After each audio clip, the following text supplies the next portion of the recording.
কথা ভেবে এই কারণে বলছি কেন কি আমার ব্যাকগ্রাউন্ড দেখে আপনারা বুঝে গেছেন যে আমি কোথায় আছি। আমি চেন্নাইয়ে আছি, 3 দিন হলো আমি চেন্নাই এসেছি। আর আসার পর থেকে আরও একটা বিশাল সমস্যার সম্মুখীন আমাকে হতে হয়েছে চেন্নাই আসার পর, যেটা হচ্ছে নিবার সাইক্লোন, যেটা এখন আমাদের হচ্ছে এখানে। তো খুব বড়, আর এখানে 150 কিলোমিটার বেগে এটা আসছে। আর যেহেতু আমার কোয়ার্টারটা মানে আরবিআই কোয়ার্টার যেহেতু সমুদ্রের একদম কাছে, সমুদ্র থেকে মানে 2 মিনিটের রাস্তা সমুদ্র যেতে, তো এই জন্য এখানে আরো ভয়াবহ পরিস্থিতি। তো আমি যবে থেকে এসেছি 3 দিন হলো, 3 দিন থেকে এখানে কন্টিনিউয়াসলি বৃষ্টি হয়েই যাচ্ছে। ওখান থেকে আসতে না আসতে শরীরটা এমনিতেই আমার ওখানে খারাপ ছিল ওখান থেকে আসার, কারণ কি এত ঘুরেছি বেরিয়েছি, একদম এক্সস্ট হয়ে গেছিলাম পুরো আমি জার্নি করে করে এটা করে করে। তো তারপরে এখানে আসতে না আসতে আমি ভাবলাম একটু রেস্ট করবো, এটা করবো, কিন্তু কিছু হলো না। তো চলুন এখন আমি রান্না চালু করে দিয়েছি, কেন কি সকালে নাস্তা আমাদের হয়ে গেছে। আজকে স্নেহিলেরও অফিস নেই, কেন কি এই নিবারের জন্যই।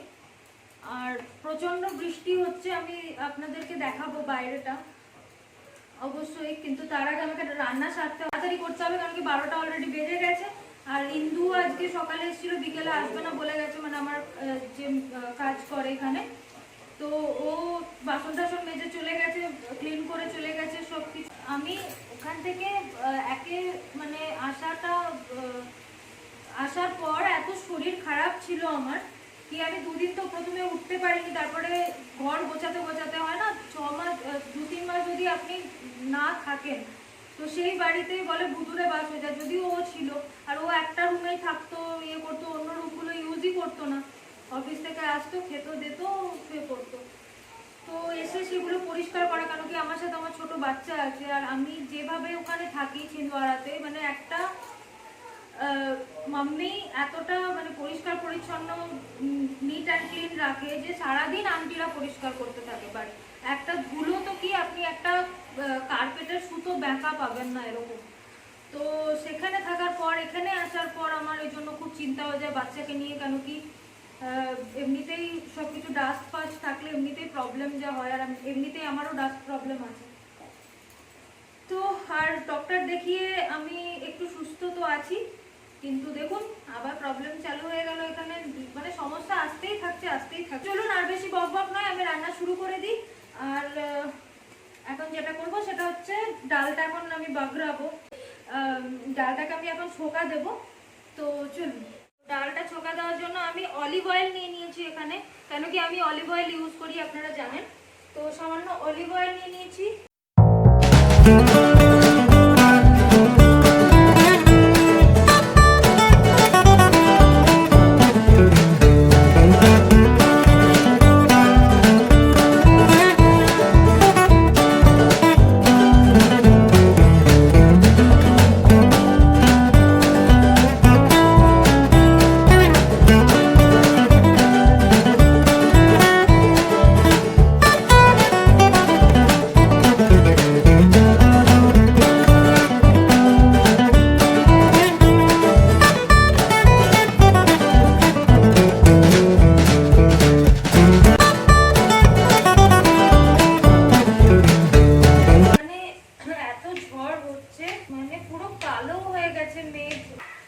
যেহেতু এখন আমরা গ্রাউন্ড ফ্লোরে আছি, জানি না আমাদেরকে শিফট করবে কিনা, যেহেতু এখনো আমরা অফিসার্স কোয়ার্টার পাইনি। এই করোনা চক্করে না কিছু আর অফিসার্স কোয়ার্টার পেলে তো মানে 4 BHK হচ্ছে, ওটা 4 বেডরুম হল কিচেন, অনেক বড়। কিন্তু যেহেতু এখন আমরা এখানেই দেওয়া হয়েছে, আর ও লেট জয়েন করেছিল, তো এই কারণে আমরা 2 BHK वाला ফ্ল্যাটই পেয়েছি আপাতত।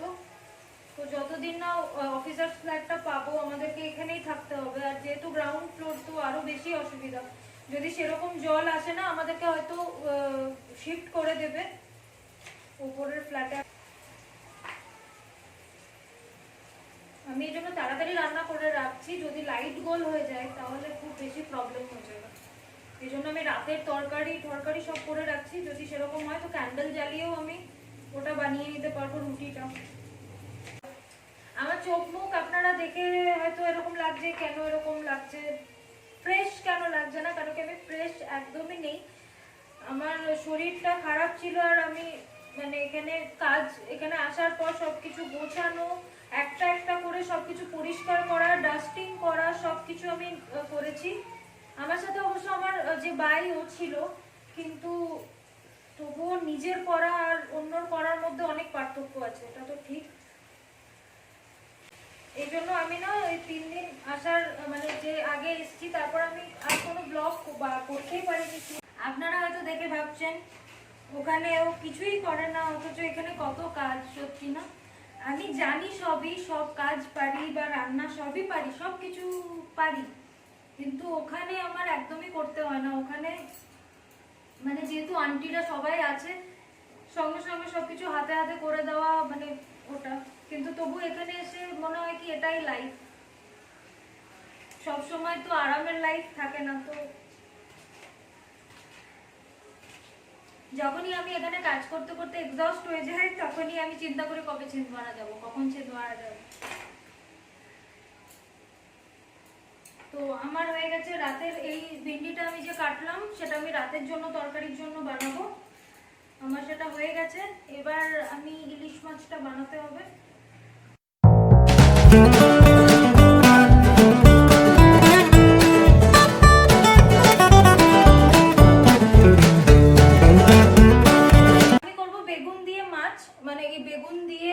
সর্ষে দিয়ে ইলিশ মাছ। তো সর্ষে বাটার জন্য আমি মিক্সিতে যেটা নেব, আমি সর্ষে একদম অ্যাভয়েড করি, কারণ কি এটাতে অ্যাসিডিটির সমস্যা হয়। আর আমাকে মানে ও সর্ষে বাটা খুব একটা খেতে চায় না স্নেহিল, তো আমি এইটুকুনি নিচ্ছি, জাস্ট একটুখানি। সর্ষের সাথে আমি নিয়ে নিয়েছি একটুখানি পোস্ত, কাঁচা লঙ্কা, এগুলো খুব বেশি ঝাল, এই জন্য আমি দুটোই নেব। আমার ছেলে খাবে, এই জন্য আমি দুটো কাঁচা লঙ্কা নিলাম, নাহলে আমি যদি একার জন্য বানাতাম তো অন্তত 5-7টা লঙ্কা তো নিতাম। তো এটা আমি এখন করব মিক্সিতে পেস্ট। আর একটুখানি নুন দিয়ে দেবেন, তাহলে এটা সর্ষেটা তেতো হয় না। এগুলো সব আমি মায়ের কাছ থেকেই জানি, মা করতো। তো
শুধু হলুদ, নুন আর কাঁচা লঙ্কা বাটা এইসব দিয়ে। তো ওটাও এত টেস্টি হয়েছে, ইলিশ মাছে বেশি কিচ্ছু লাগে না তামঝাম করার জন্য। আমি আজকে একটু এরকম ভাবে বানালাম, কারণ কি কালকে যেহেতু সিম্পল খেয়েছি আর কালকে ফ্রেশ ছিল বলে ওইভাবে খেয়েছি। আজকে এই জন্য আমি যেহেতু একদিন ফ্রিজে ছিল, এই জন্য এখন আমি ওইভাবে বানালাম। আর ইলিশ মাছ আমাকে যেভাবে দিয়ে দেবেন আমি তো সেভাবে খেতে পারবো। আমার সবচেয়ে ফেভারিট মাছ হচ্ছে এটা। আর এখন আমি যেটা করব সেটা রাতের যে তরকারিটা ওটাও আমি এখন বানিয়ে রাখবো, ভিন্ডি, যাতে আমাকে রাতে শুধু রুটি করলে হয়ে যায়, কেন কি আমি জানি না কি লাইট গোল থাকবে কিনা। এবার আপনাদেরকে আমি বাইরেটা চলুন দেখিয়ে আসি, ততক্ষণ আমার মাছটা ফুটছে, তারপর আমি এই রান্নাটা বসাবো। আর 1:30টা বাজে অলরেডি, আমাকে ছেলেকেও খাওয়াতে হবে। তো চলুন আগে বাইরেটা দেখি আমি।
এই হলো আমার, আমি দুপুরবেলা রান্না টান্না করে খাইয়ে সব কিছু পরিষ্কার করে কিচেন সাফ করে তারপরে অলরেডি মেশিনে জামা কাপড় ছিল, একদম সকালবেলা উঠে আমি মেশিনে দিয়ে দিয়েছিলাম, দিয়ে ওগুলো একচোট কাপড় ছিল, প্রচুর কাপড়। আমি এসছি তখনকার কাপড় থেকে শুরু করে অলরেডি এখানে স্নেহিল যে কদিন অফিস করেছে সেই কাপড়গুলো রাখা ছিল, তো প্রচুর কাপড় হওয়ার জন্য একচোট কাপড় বের করে মেলে আবার একচোট অলরেডি মেলা ছিল। এই 3 দিন আসার পর থেকে বৃষ্টির জন্য আমি কিছুই করতে পারিনি, নাহলে স্ট্যান্ডটা যদি গ্যালারিতে দিয়ে দিই বা বাইরে দিয়ে দিই তো রোদের জন্য শুকিয়ে যায়, বৃষ্টির জন্য একটা স্যাঁতস্যাঁতে ভাব থাকে না, তো ওই জন্য আরও এরকম হচ্ছে। এখন বাজে 3টে আর আমি এখনও চান করিনি, কারণ কি সব কাজ সামটিয়ে উঠে যেতে যেতে আমার 3টে বেজে যায়। এখানে এলে কত কাজ বেড়ে যায় আমি তাই ভাবছি। আর ওখানে না আন্টিরা সবসময় থাকে, তো কি হয় আমি যদি জলও খেতে চাই তো আন্টি মেকো পানি দে দো, তো হাতে হাতে সব কিছু হয়ে যায়। আর এখানে সব কিছু নিজে, তো মাঝে মধ্যে ওটা মিস করি আর কি, খুব বেশি মিস করি। আবার কাজ তো আমার কাজ তো আমাকেই করতে হবে। এখানে আমি মানে রান্নার বাই খুঁজছিলাম, কিন্তু এখানে রান্না ঠিক মানে কি বলবো, সবসময় ইডলি সাম্বার বা ডোসা খেয়ে তো আমরা থাকতে পারবো না। আর এখানে সেরকমভাবে ডাল ভাত বানানোরও মানে সেরকম খাবার আমরা পাবো না যেরকম একটা বাঙালিদের খাবার থাকে, বা নর্থ ইন্ডিয়ানদের মতো খাবার এখানে কেউ সেরকম বানাতে পারে না। আমার চুল উস্কো খুস্কো আছে, আমাকে এরকম লাগছে কেন কি আমার শরীর ঠিক নেই একদমই। আর জানি না আমার একদমই মানে শরীর একদমই সাথ দিচ্ছে না, এই জন্য এরকম লাগছে আমাকে উস্কো খুস্কো। এবার যাব চান করতে, আর এই জন্য আমার সব কিছু চুল ফুল আমাকে সব ইগনোর করুন এগুলো। তো চান টান করে আবার ইভিনিং চায়ের সাথে আপনাদের সাথে আসছি।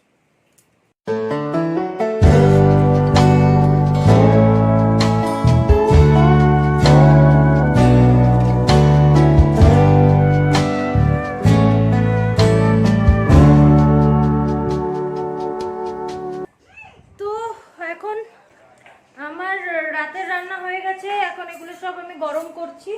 আর এবার আমরা খাবো, কেন কি জানি না কখন লাইট গোল হবে কি হবে, প্রচন্ড বাইরে বৃষ্টি। দিনটা আমার এভাবেই হিজিবিজির মধ্যে দিয়ে গেল,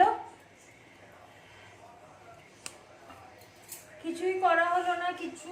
তারপরে জামা কাপড় প্রচুর শুকাতে দেওয়া আছে, এখন রাত্রিবেলা খাওয়া দাওয়ার পরে আবার মিলতে হবে যেগুলো মেশিনে দিয়েছিলাম।